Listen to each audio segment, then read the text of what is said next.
ये बात अब सरकार में भी और शिक्षाविद भी मानते हैं, और उसके लिए काफी आंकड़े भी सामने आए हैं कि बच्चों का स्कूल में न जाने का प्रमुख कारण आर्थिक इतना नहीं है जितना स्कूल में अरुचि है।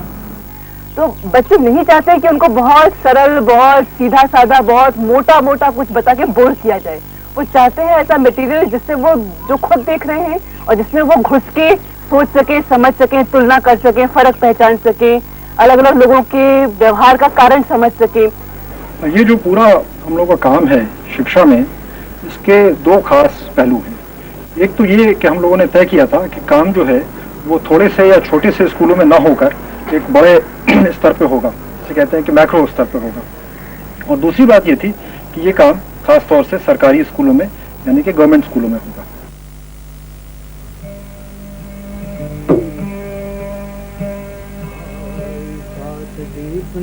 खंड में सतगुरु की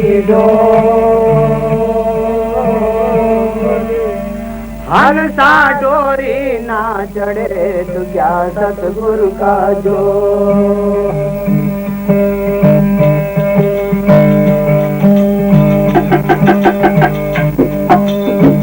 तेरा मेरा मनवा के दो तेरा मेरा मनवा के तेरे को के तेरे कहो रे, के तेरे कहो रे, तेरा मेरा मनवा के तेरे। अरे मैं कहता हूँ आंखन देखे तो कहता कागज की लेगी। मैं कहता हूँ आंखन देखी तू कहता कागज की लेगी। अरे मैं आया चल जावन हारा तो जाता भूल गाय रे, मेरा मनवा के तेरे गोज रे, तेरा मेरा मनवा के तेरे।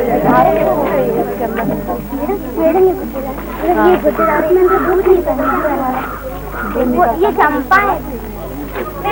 ये तुमने बेटा पूरी पत्ती तोड़ ली? हाँ, इतनी नहीं तोड़ना, ये एक पत्ती जो है ना, ये यहाँ डंठल से लगी हुई एक पत्ती। कक्षा 6 की लड़कियां निकली हैं जड़ और पत्ती के बारे में सीखने।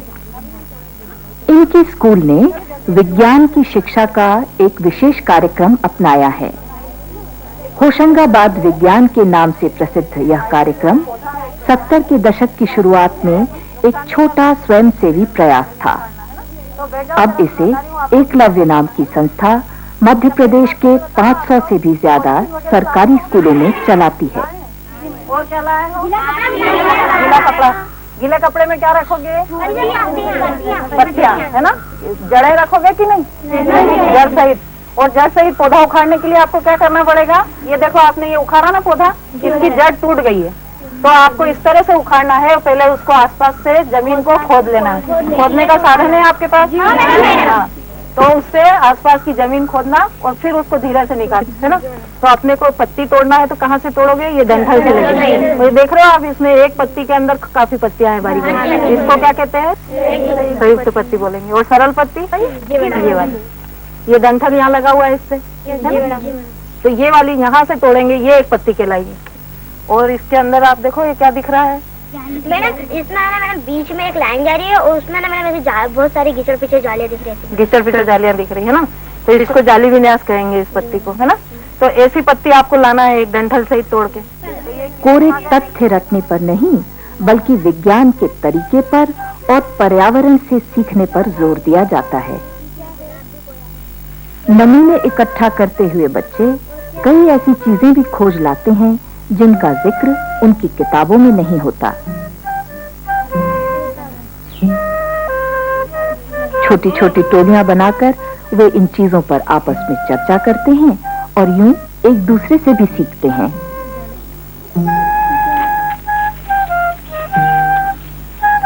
तो जरूरी है धीरे धीरे खुदना।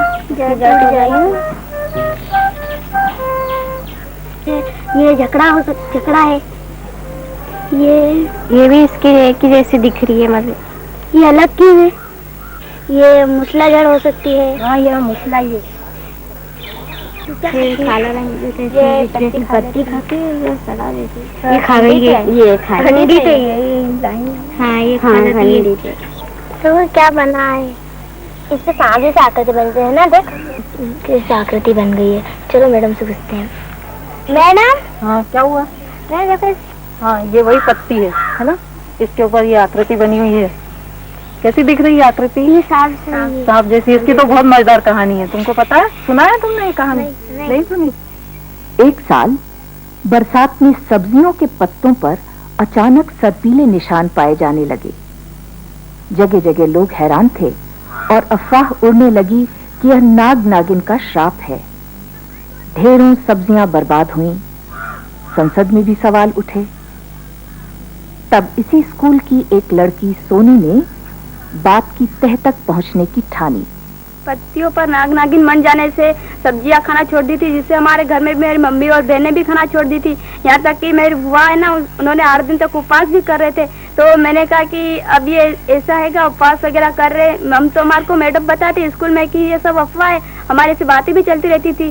तो मैडम ने हमने पत्ती जाकर बताई मैडम को कि इस पर जो सांप वगैरह मर है, कि आप सच मानते इनको?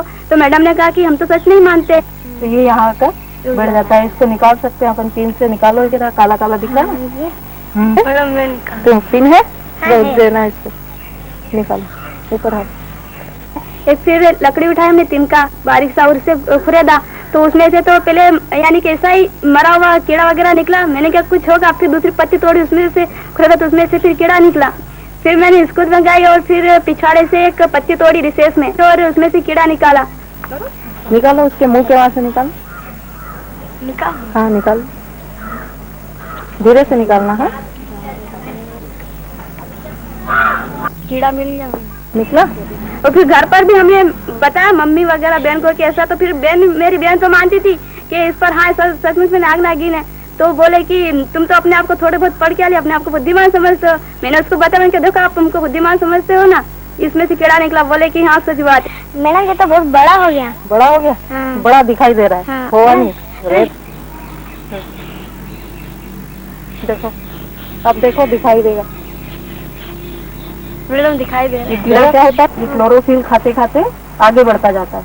हाँ। तो यहाँ आके बिल्कुल मुंह का शेप बन जाता है इसका। तो ऐसा दिखता है जैसे नाग हो। हाँ। फिर मैंने अपनी बुआ को भी बताया कि इस पर तो नाग नागिन नहीं है, तो कीड़ा हैगा छोटा सा। तो उसने बोला कि हाँ हम तो 8 रोज से उपवास कर रहे हैं और इसमें से कीड़ा निकल गया छोटा सा। तो उसने फिर उपवास यानी कि बाद में करे, उसके बाद या नहीं करे तो मेरे को नहीं मालूम, कि बता तो दिया। और हमारे बोलने में वैसे भोसे मार रहे थे कि हाँ सचमुच में नाग नागिन है। उनको भी मैंने जाकर बताया। और मैं कहता हूँ आंखन देखे तो कहता कागज की लेगी। मैं कहता हूँ आंखन देखी तू कहता कागज की लेगी। मैं आया चल जा बनहारा तू जाता भूल जाए रे। अरे मैं आया चल जा बनहारा तू जाता भूल जाए रे। मेरा मन वाक्य तेरे गोज रे।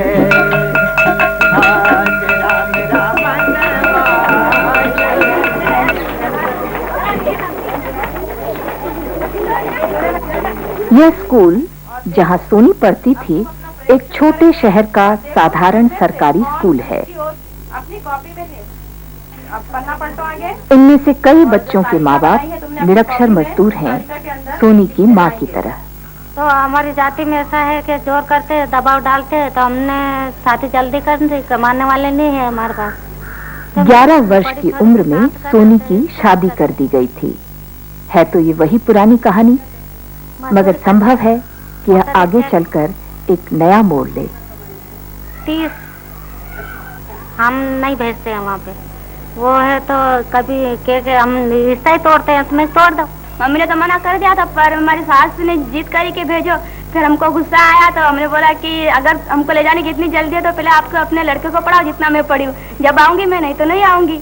तो सब मोहल्ले वाले बोले कि हाँ भेजो लड़की को, इतनी बड़ी हो गई अभी भेजा नहीं। किसी ने भी बोला कि जवान हो गई तो भेजो भी नहीं। तो फिर मैंने उनसे बोला कि क्या मैं आपको जवान दिख रही हूँ?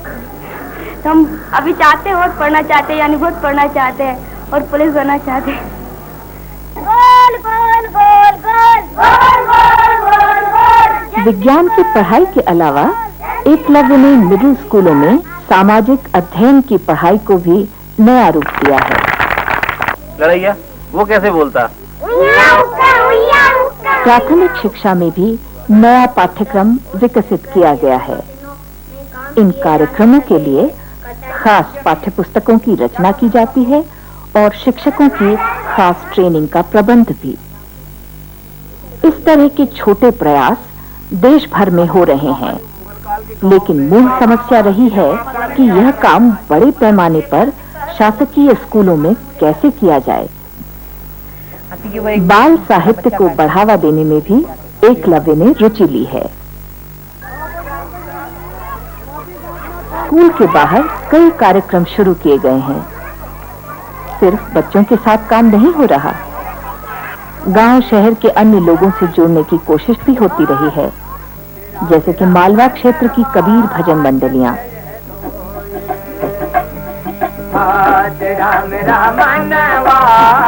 एक जो पिछले 2 वर्ष में बात सामने आई है वो ये है कि साक्षरता के कार्यक्रम जहाँ जहाँ हुए हैं, पश्चिम बंगाल का उदाहरण है, आंध्र का है, तमिलनाडु का है, वहाँ पे प्राथमिक शिक्षा की मांग समाज से बढ़ी है और एक तरह से नीचे से दबाव पड़ा है कि ज्यादा से ज्यादा लोग जो है स्कूलों में जाएं और उस मांग को पूरा करने के लिए काफी लोग सक्रिय हो गए हैं। ये एक नई बात हुई है और उस वजह से एकलव्य के कार्यक्रमों में बहुत बड़ी दिलचस्पी हो गई है। गाड़ी चल रही छुक छुक छुक, डिब्बा कहता घुस घुस घुस घुस। अक्सर ये माना जाता है कि बच्चों की शिक्षा स्कूल में ही शुरू होती है, लेकिन खेलते कूदते या घर के काम करते करते बच्चे बहुत कुछ सीख चुके होते हैं। यही आधार है एकलव्य के प्राथमिक शिक्षा कार्यक्रम का। इंजन करता बच्चे अंतरक्रिया बहुत कर सकते हैं और एक दूसरे को समझा सकते हैं और बच्चे अपने स्तर से एक दूसरे को जब समझाएं तो वो ज्यादा अच्छी तरह सीख पाते हैं। पुराने पाठ्यक्रम में शिक्षक ही केवल एक माध्यम सिखाने का होता था, बाकी बच्चे जो हैं उनके साथ कोई अंतरक्रिया नहीं होती थी। अगर बच्चे आपस में बात करें तो गुरुजी कहते थे कि चुप रहो, आपस में क्या बात कर रहे हो।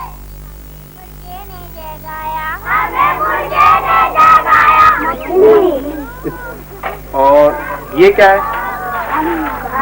जोर से बोलो यार। हल।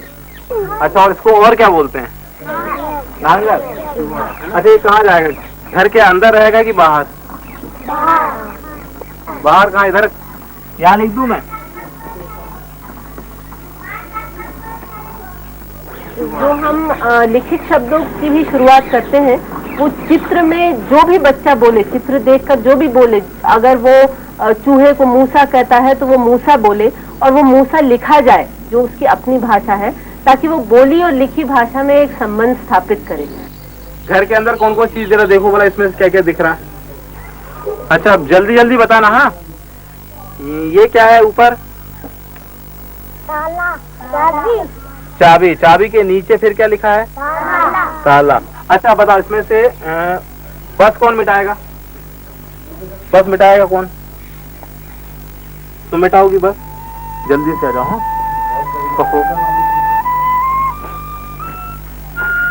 बस बढ़िया। अच्छा चलो, बस के बाद में अब मछली कौन मिटाएगा? जल्दी से दौड़ के आओ, मछली कौन मिटाएगा? आजा बेटा, जल्दी है। अरे वाह, मछली देखना। हाँ, अच्छा। जब भी बच्चे खुशी खुशी सीखते हैं तो वो ज्यादा सीख पाते हैं, डर का एक दबाव नहीं रहता उन पे। हमने कोशिश की है कि शिक्षक और बच्चों की दूरी एकदम खत्म हो जाए और शिक्षक जो है बच्चों के एक दोस्त के रूप में सामने आए। बोलो भाई कितने? बोलो भाई कितने? 3।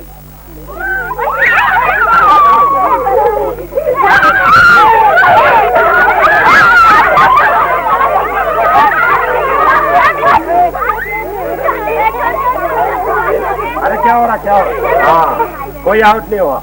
चलो बोलो भाई कितने? बोलो भाई कितने? 8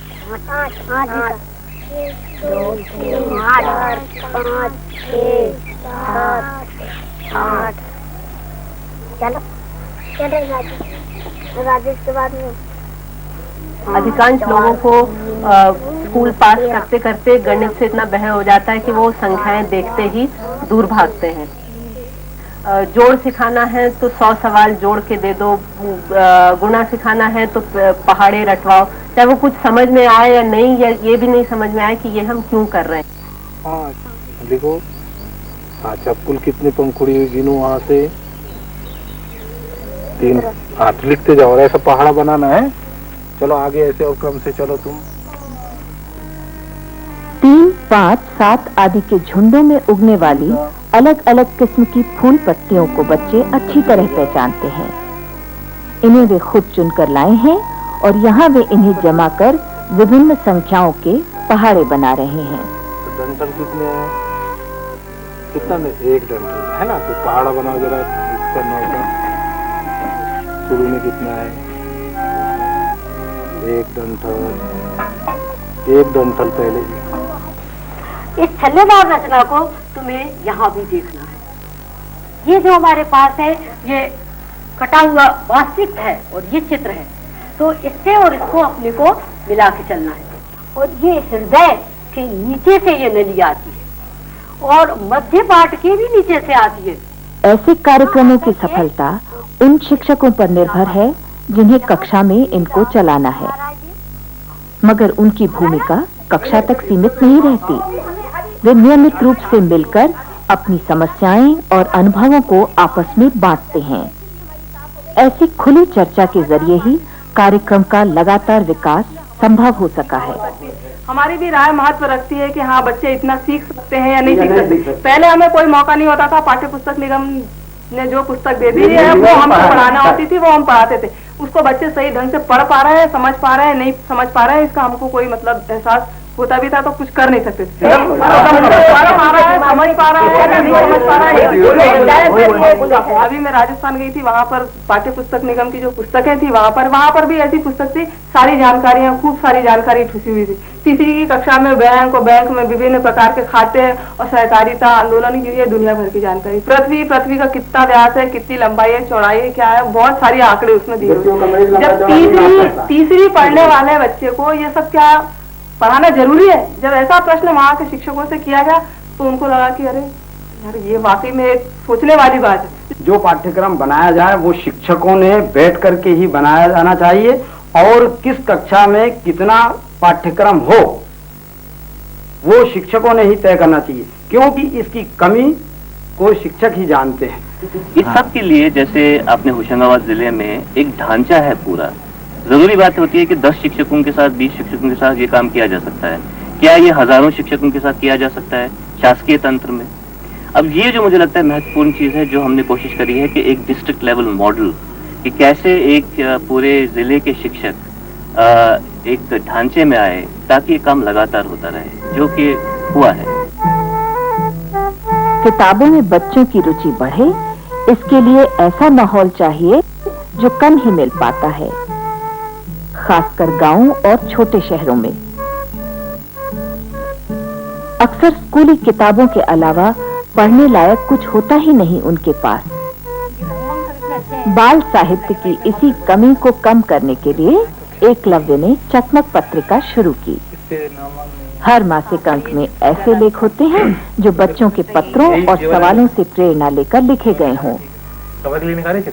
हाँ निकाले कवर के लिए। ये हैं कुछ 2-3 तुम्हें देखनी चाहिए। हाँ देखिए। इनके अलावा चकमक 3 बच्चों के अपने चित्र, किस्सों और कविताओं को खास जगह देती है। इसके लिए नहीं चित्र मिला कोई भी। एक और किताब थी ना, कौन सी? सवाली राम विज्ञान कार्यक्रम का एक पुराना पात्र है जो चकमक में भी आता है। हर हफ्ते उसके नाम सैकड़ों चिट्ठियां आती हैं जिनमें तरह तरह के सवाल होते हैं। दांत अमते क्यों है? अमते ही लिखे, अमते क्यों है? मेरे ख्याल से ये दांत खट्टे होने से तो नहीं है। अच्छा है। ये बालाबुड़ा से एक बच्चे ने लिखा है कि मनुष्य छुआछूत क्यों रखते हैं और उसका कारण क्या है। इस सवाल में तो बहुत से सवाल छुपे हुए, आसान उत्तर नहीं है। मेरे ख्याल से ये रश्मि और सुबह को देना चाहिए। वो बरसात के पानी के साथ तरह तरह के कीड़े मकोड़े कहाँ से आ जाते हैं, जबकि पानी के साथ तो वो टपकते नहीं। अरे इसमें वो विज्ञान के इतिहास की कुछ बातें करना चाहिए। इससे ये स्पॉन्टेनियस जनरेशन का सवाल है। कोशिश रहती है कि हर चिट्ठी का जवाब बच्चे तक पहुंचे ताकि वह सवाल उठाने का सिलसिला जारी रखे। हमें लग रहा है सीखना एक केवल स्कूल के चार दीवारी तक सीमित ना रह के एक बहुत खुला बने और जीवन भर बच्चे सीखे, इस तरह की एक आदत बनाना। अंदर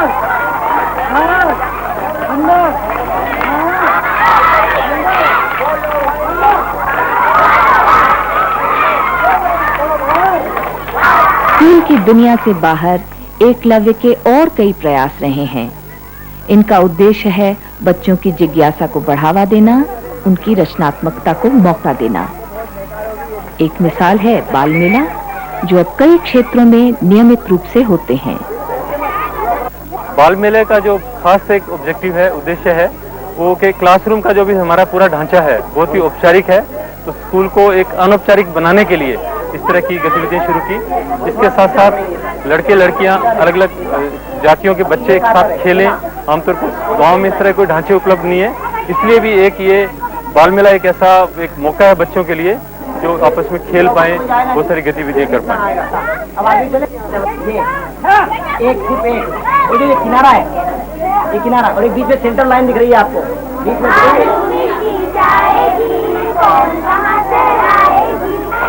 समुंदर पार से दुनिया के बाजार से, समुंदर पार से दुनिया के बाजार से। वो आता है नहीं, ये तो घर पे सबके यहाँ होता है। देखो इसकी छपाई कैसे होती है। एक ब्रश लिया और कोई सा भी रंग इसमें ऐसा लगा दिया, ऐसा लगा दिया कोई सा भी। देखो ये ऐसा, देखो वो सामने, देखो सामने बन गया सबका ऐसा, सबने बना दिया। आगे बढ़े। ये बाल मेले करते करते भी तुरंत हमें एहसास होने लगा कि इस तरह की एक वन शॉट एक्टिविटी से काम नहीं चलेगा, इसलिए हम लोगों ने एक चकमक क्लब का ढांचा बनाया। पढ़ने वाले नहीं या फिर जो बड़े बड़े लोग थे वो साइड में बैठकर। स्थानीय बाल मेलों के आयोजन के अलावा चकमक क्लबों के युवा सदस्य बहुत से कार्यों में दिलचस्पी लेते हैं। छोटे बच्चों के लिए एक्टिविटी सेंटर्स चलाना, विज्ञान प्रदर्शनियां आयोजित करना, नुक्कड़ नाटक करना, साक्षरता फैलाव कार्यक्रमों में भाग लेना वगैरह। दिल पे रख कर हाथ कहिए, दिल पे रख कर हाथ कहिए, देश क्या आजाद है, देश क्या आजाद है।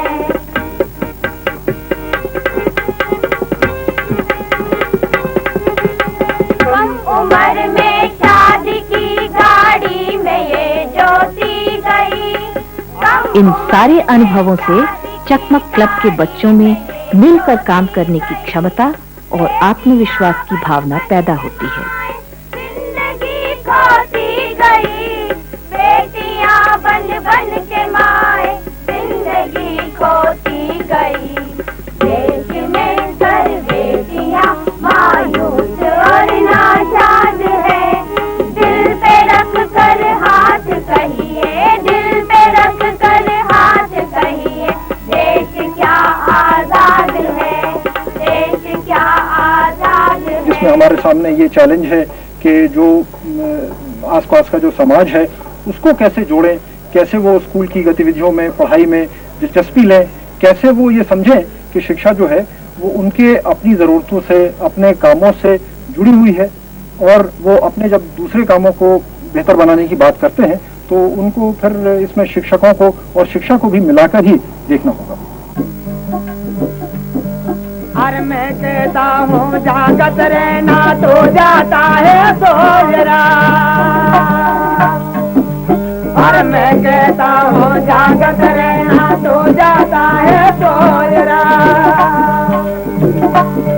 अरे मैं कहता मेरा मौज रहना तो जाता है मौज रे, अरे मैं कहता निर्मोह रहना तो जाता है मौज रे, तेरा मेरा मनवा कैसे ये धोए रे,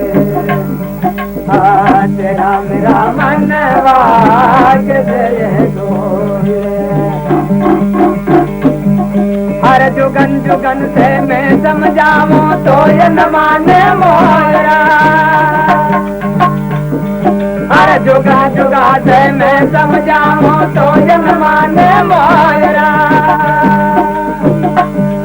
अरे रहा भी अंधी चाल भी अंधी सगला डारो खोज रे, रहा भी अंधी चाल भी अंधे सगला डारो खोज रे, तेरा मेरा मनवा कैसे ये धोए रे। हर सतगुरु धारा निर्मल देवे आगिन काया धोयरा, सतगुरु धारा निर्मल देवे वागिन काया धोयरा। अरे कहे कबीर सा सुन बैसा दो इसे में होय तो होय रे, हर कहे कबीर सा सुन बैसा दो इसे में होय तो होय रे, तेरा मेरा मनवा कैसे धोए, तेरा मेरा मनवा कैसे धोए।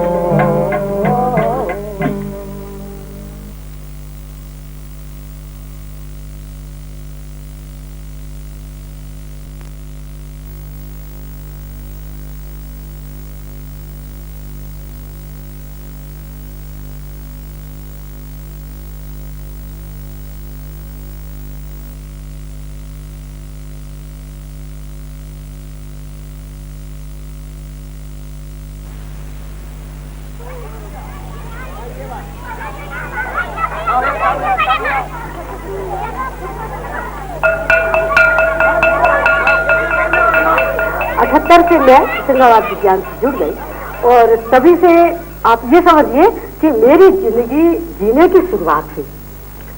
पहले तो रटा रटाया जो कुछ था वो हम बच्चों को दे देते थे, पर यहाँ आए और लगा कि सबसे पहले जो वो कॉन्सेप्ट किसी को हम इंट्रोड्यूस कर रहे हैं सबसे पहली बार, तो वो किस तरह उसको इतना एक्साइटिंग लगे कि वो सीखने की प्रक्रिया भी उसमें एक जीवंत प्रक्रिया बने। तो केवल खेल करना ही उद्देश्य नहीं है, सीखना भी उद्देश्य है। पर बच्चा कहे कि आज मैं स्कूल जाना चाहता हूं क्योंकि आज कुछ मजेदार होने वाला है, तो ये एक बहुत बड़ा काम जो है, इसको एक पेडागॉजी के साथ जोड़ के केवल खेल ही नहीं होना चाहिए ना, उसमें एक स्ट्रक्चर भी होना चाहिए। ये प्रमुख काम अगर आप कह सकते हैं एकलव्य में हुआ है।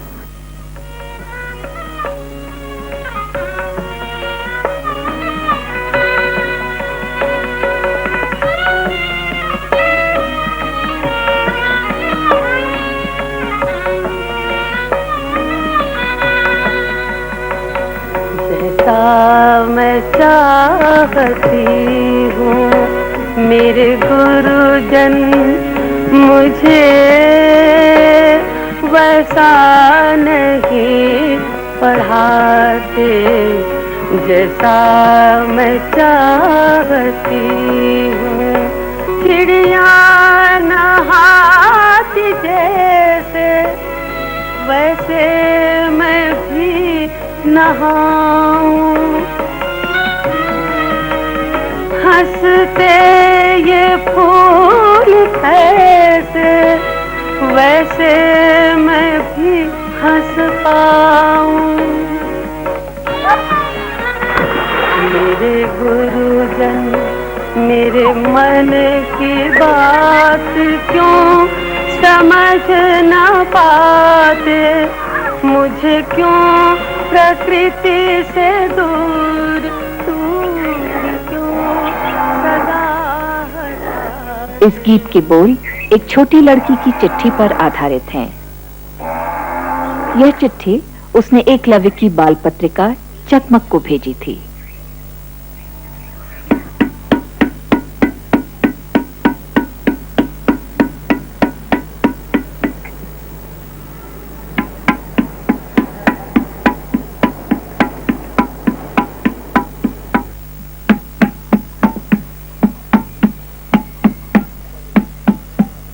लोगों के अपने जीवन का अनुभव, उनका रहन सहन, अक्सर स्कूली किताबें इन बातों से कोई संबंध ही नहीं रखती।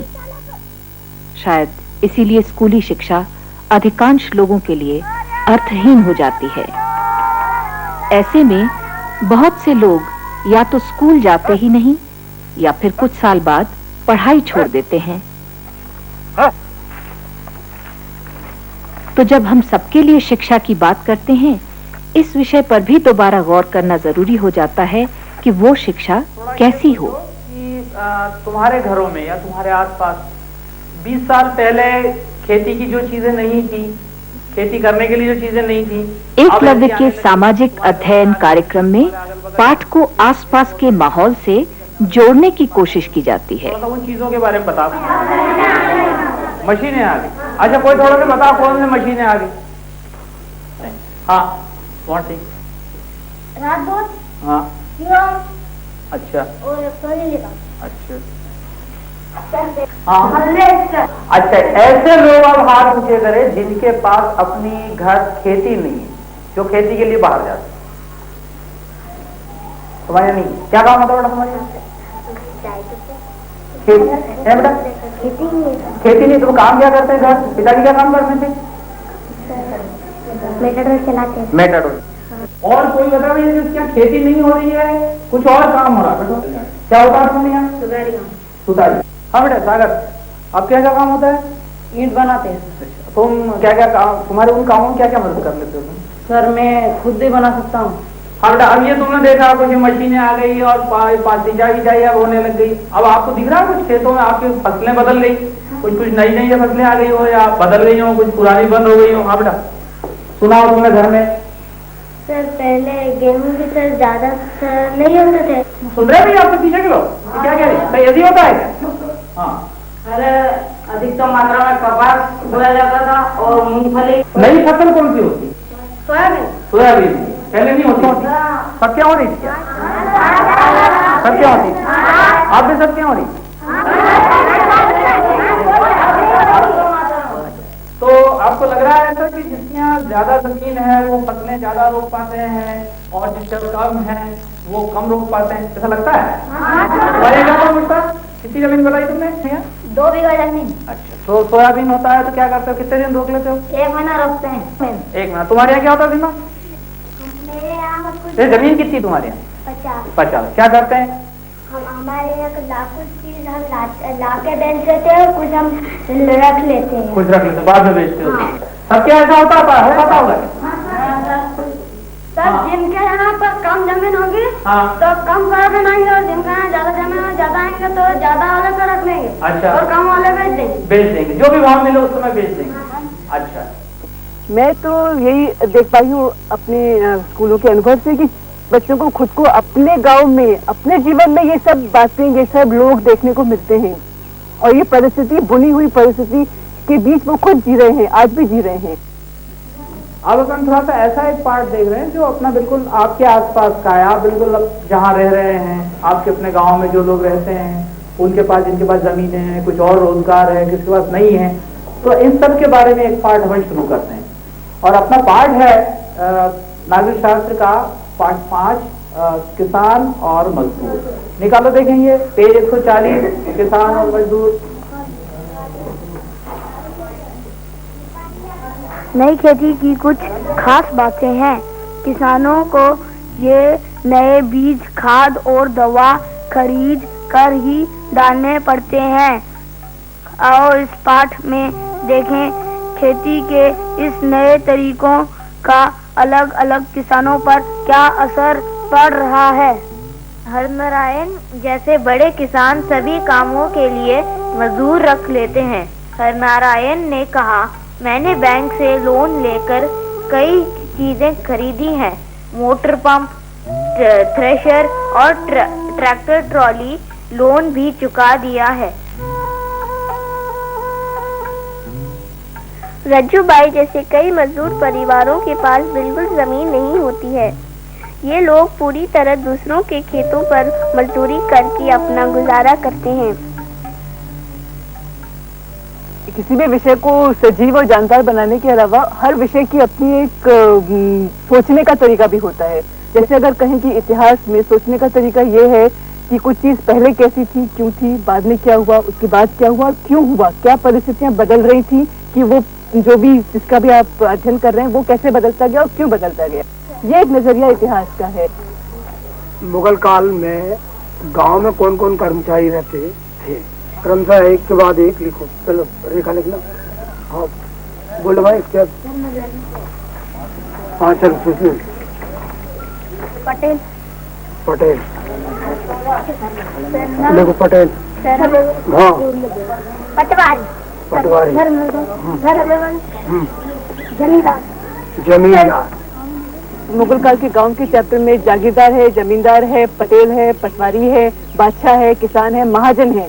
इतने कैरेक्टर्स हैं जिनकी आपस में एक जुड़ाव है, आपस में संबंध है और वो एक दूसरे को प्रभावित कर रहे हैं। ये काफी मुश्किल सिनेरियो है समझने के लिए, लेकिन फिर भी क्या वजह है कि बच्चे इसको समझ पाते हैं या इससे रिलेट कर पाते हैं। तो किसान के सामने उस समय लगान की समस्या थी और आज क्या लगान की समस्या आज किसान के सामने? आज अगर किसान की समस्या वो किसके पास जा सकती है? सरकार के पास। मुगल काल के किसान अपनी समस्या लेकर के कहाँ जाते थे? राजा के पास। उनकी क्या समस्या थी किसान की? वो एक कर हटा दे, वो वाला पटवारी कर। ये काफी साफ है पुरानी किताबों को पढ़ने और पढ़ाने वालों को कि पुरानी तरह से जो बातें दिखी जाती थी उनमें एक मरियलपन था, एक घिसा हुआ एहसास होता था।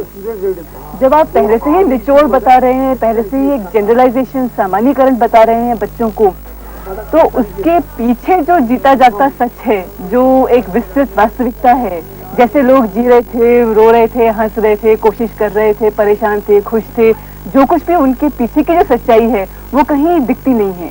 उन जनरलाइजेशन में वो बहुत हद तक मर जाती है, दब जाती है। और हमें ये लगा था कि जो कुछ भी हो, शिक्षा का मतलब ये तो नहीं होना चाहिए कि एक मरियल से मटेरियल से बच्चों का साक्षात्कार हो। जो भी मटेरियल बच्चे पढ़ते हैं उसमें अपने आप एक जान होनी चाहिए। तो छात्रों, यह आप लोगों का यूनिट टेस्ट है। इस प्रश्न पत्र के प्रश्नों के उत्तर आपको अपनी पुस्तक के आधार पर देना है। इस कार्यक्रम में हर परीक्षा खुली पुस्तक परीक्षा होती है। न रटने की जरूरत, न भूल जाने का डर। सवाल ये परखते हैं कि विषय को कितनी अच्छी तरह समझा गया है और पढ़ाया गया है।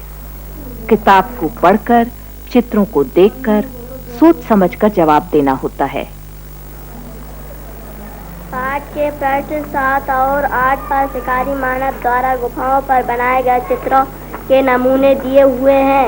इन चित्रों का अपने शब्दों में वर्णन करो।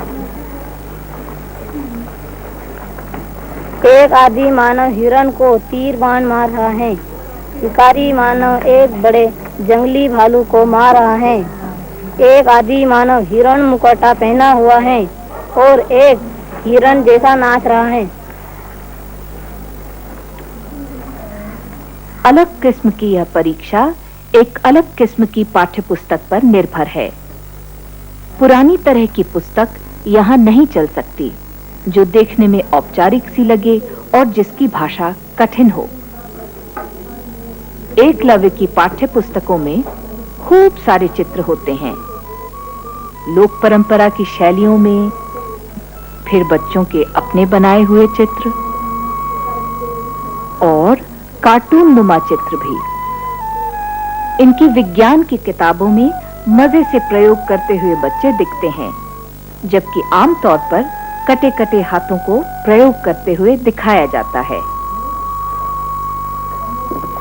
होशंगाबाद विज्ञान का आधार तो 3 बुनियादी सिद्धांत हैं जो आमतौर पर सभी लोग मानते हैं कि विज्ञान जो है वो बच्चों को करके सीखो की विधि से सिखाया जाना चाहिए, खोज करके सीखो की विधि से सिखाया जाना चाहिए और पर्यावरण आधारित मुद्दों से सिखाया जाना चाहिए। तो हमने कोशिश ये की है कि सभी विषय वस्तु जो है वो इन 3 बुनियादी आधारों को लेकर चले। बारी से ये चीजें डालना है।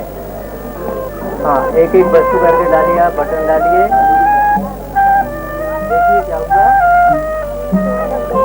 मोम का टुकड़ा डालिए।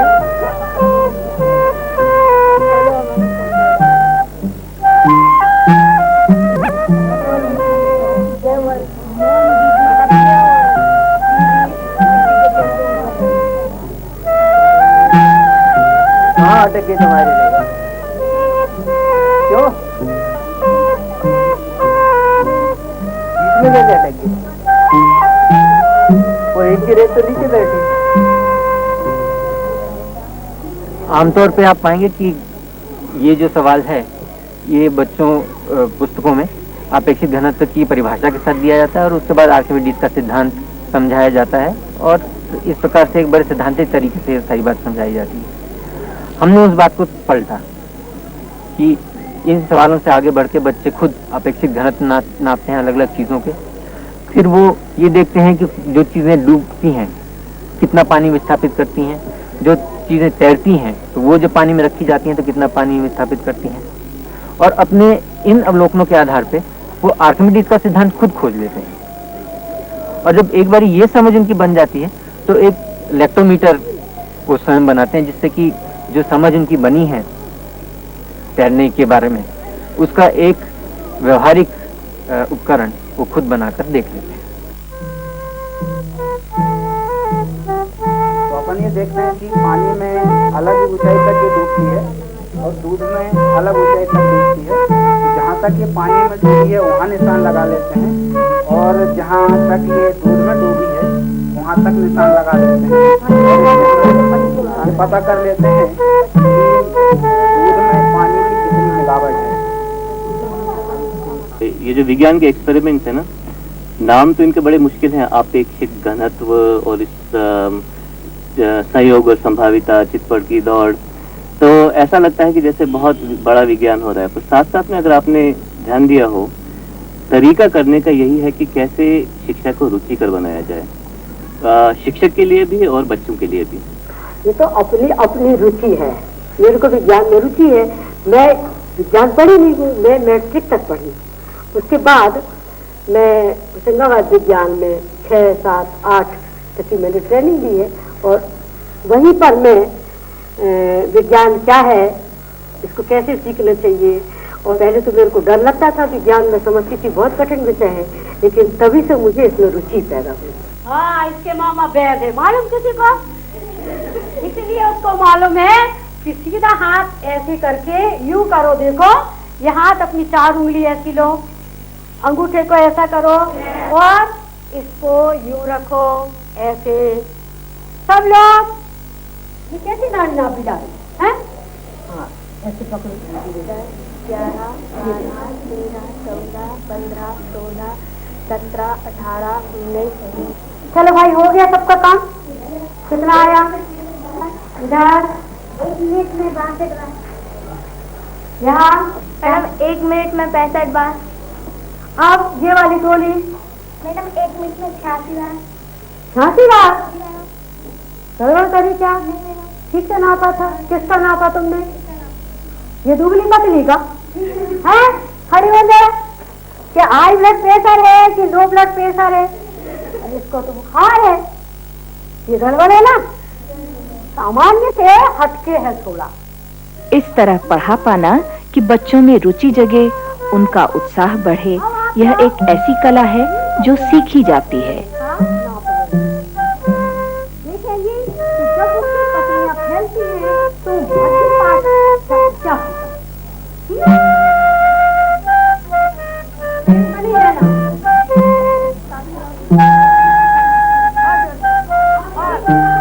कार्यक्रम में भाग लेने वाले शिक्षकों के लिए एकलव्य खास शिविर आयोजित करती है।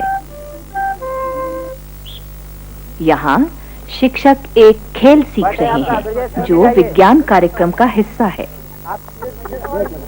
आपका पाठ है, आप पीछे जाइए। बहुत से शिक्षक आगे चलकर खुद प्रशिक्षक बन जाते हैं। तो हमको ये देखना है कि एक लिबरल एटमॉस्फेयर हो जिसमें टीचर्स ज्यादा सोच पाएं और सोचकर ज्यादा आजादी के साथ अपनी बातें व्यक्त कर पाएं। और जब वो ये कर पाएंगे तभी उनमें वो क्रिएटिविटी पैदा हो पाएगी जिसकी हम बात करते हैं, और वो उसको क्लासरूम में पहुंचा पाएंगे। चित ऊपर रखने पर सिक्का उछालूंगी तो चित आएगा या पट? हाँ, कविता चित आएगा। अच्छा, कितने कहते हैं पट आएगा? अच्छा, रश्मि तुम्हारा क्या आएगा? नहीं बता सकते हैं अपना? जी पहले से कुछ कहा नहीं जा सकता, चित भी आ सकता है और पट भी आ सकता है। यह भी आप लोगों में कुछ लोग कहते हैं कि चित आएगा और कुछ कहते हैं कि पट आएगा। तो अभी हम खेल खेलने चलेंगे अपना अपना सिक्का और चार्ट लेकर और देखेंगे कि किसके ज्यादा चित आते हैं और किसके ज्यादा पट। जिनका चित आया है वे पोजीशन ले लें।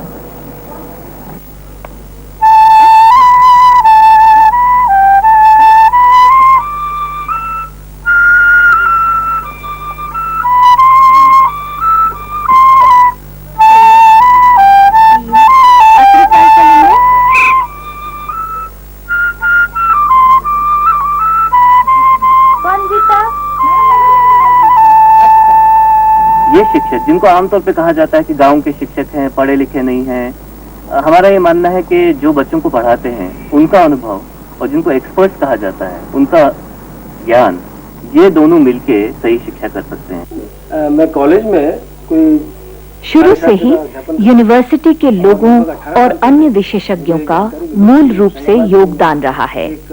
पाठ्यक्रम तय करने में, पाठ्य पुस्तकों की रचना में, शिक्षकों की ट्रेनिंग में। देखो, टीचर ट्रेनिंग का सबसे एक्साइटिंग मतलब ये जो पहलू है कि हम वहाँ जाके किस तरह बिहेव करते हैं। जैसे किसी भी जगह, ये यूनिवर्सिटी में पढ़ाता है, ये जाके वहाँ अपनी कमीज तो नहीं उतार देता ना, पर वहाँ जाके इसने जिस तरह अपनी कमीज उतारी और अपनी पसलियाँ गिनवा रहा है, वो बिल्कुल एक फर्क रोल है। वहाँ पर टीचर और टॉट के बीच में एक ऐसा संबंध है कि उसके बीच में किसी प्रकार का दुराव छिपाव नहीं। और आप टीचर्स के साथ करेंगे तभी वो टीचर्स जाके अपने स्टूडेंट्स के साथ करेंगे, क्योंकि आपने एक रोल बिल्कुल चेंज कर दिया है।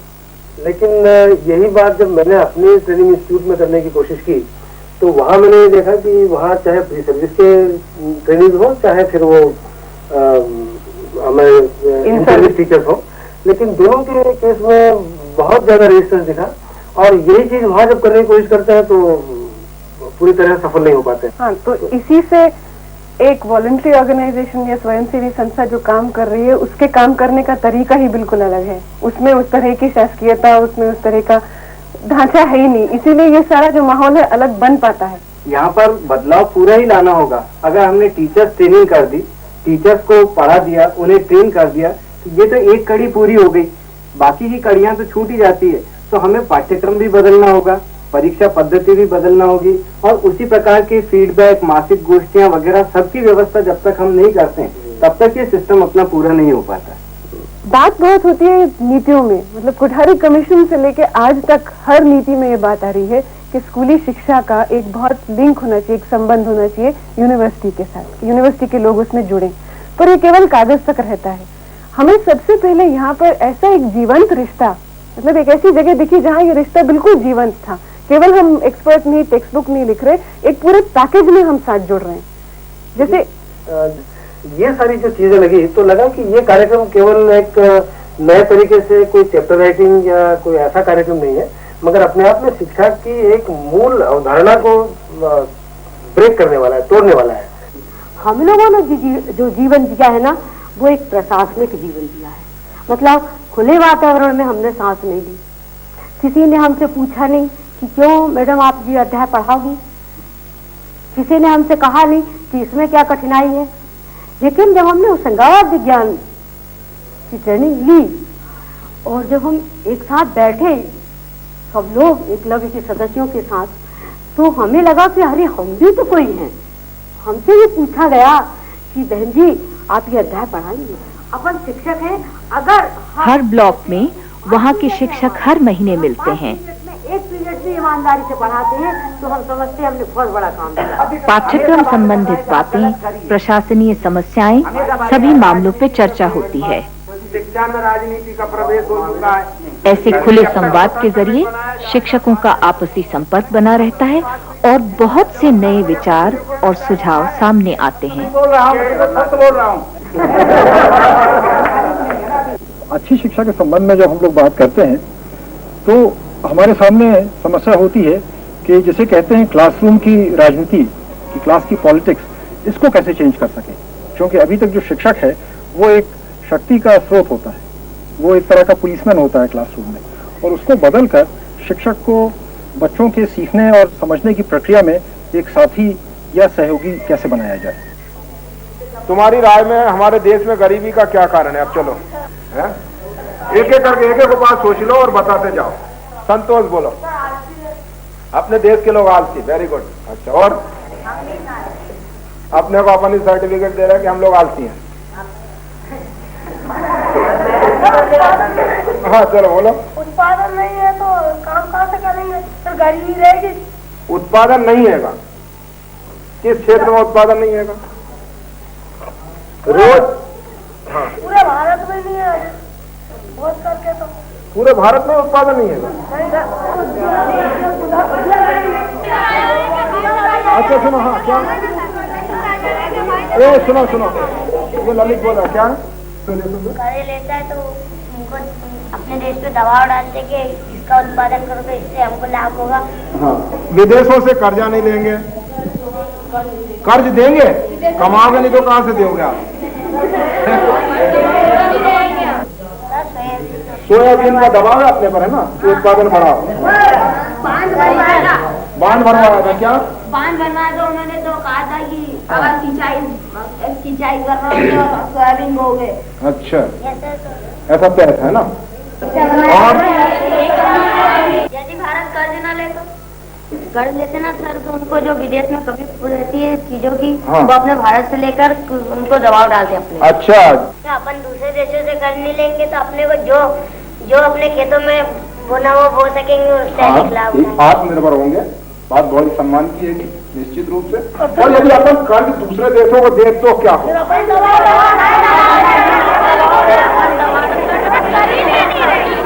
सरकारी स्कूलों में उद्देश्य मात्र ये रहेगा कि साक्षर कराया जाए विद्यार्थियों को, शिक्षा नाम की कोई चीज नहीं है, इसलिए शिक्षक पूरे नहीं दे रहे हैं। वो आप मान के चलिए, शिक्षक नहीं दे रहे हैं, विद्यार्थी।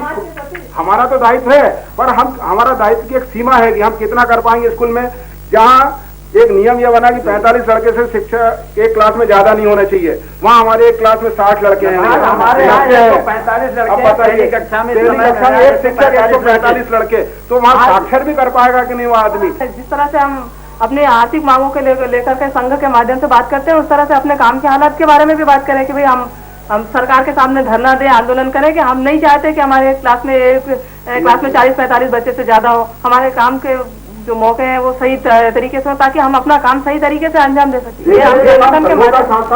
तो कहाँ आवाज उठाएं, किसको? नहीं, हमने हमारे ऑफिसरों से कहा। अभी पचमढ़ी में हमारा सेमिनार हुआ, अभी पचमढ़ी में सेमिनार हुआ था। पचमढ़ी के सेमिनार में मैंने बोला DPI वगैरह काम समाज के सामने बोला कि साहब मेरे यहाँ एक शिक्षक के पास 145 लड़के हैं, देते हैं, आवेदन देते हैं कि हमारे पास कुछ नहीं होता सर। एप्लीकेशन कितनी बार एप्लीकेशन दी आपने, क्या हुआ? कुछ नहीं हुआ।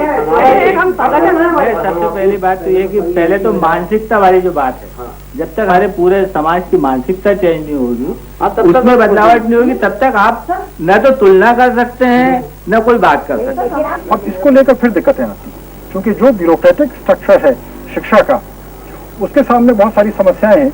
एक तो ये कि उनके पास रिसोर्सेज की बहुत सारी कमी है, और भी बहुत तरह की दिक्कतें हैं। तो जैसे ही शिक्षकों को आज़ादी मिलने की बात होती है, तो सबसे तो पहले शिक्षक लोग इन कमियों को सामने लाते हैं, उभारने लगते हैं, और उनकी ये उम्मीद होती है और ये प्रेशर होता है कि इन बातों को ठीक किया जाए।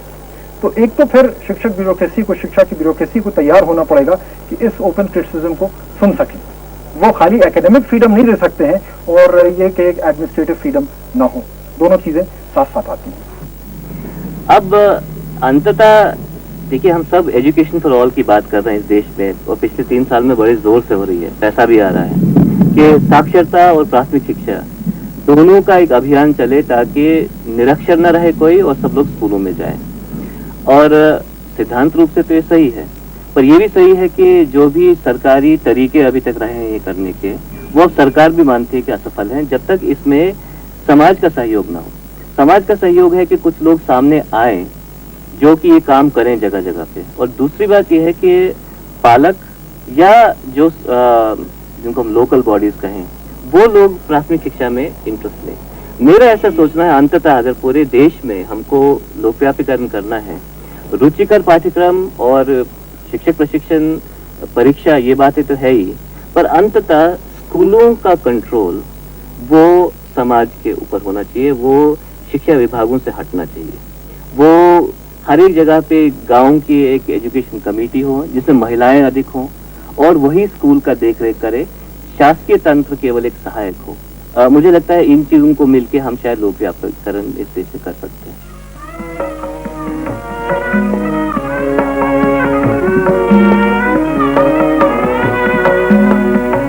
जिन पुस्तकों के भार से मैं रोज ही दब जाती,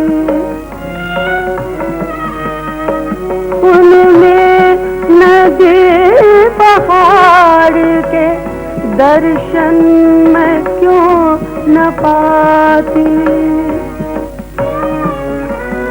मेरे गुरुजन मेरे मन की बात क्यों समझ न पाते, मुझे क्यों प्रकृति से दूर दूर क्यों सदा हटाते, जैसा मैं चाहती हूँ।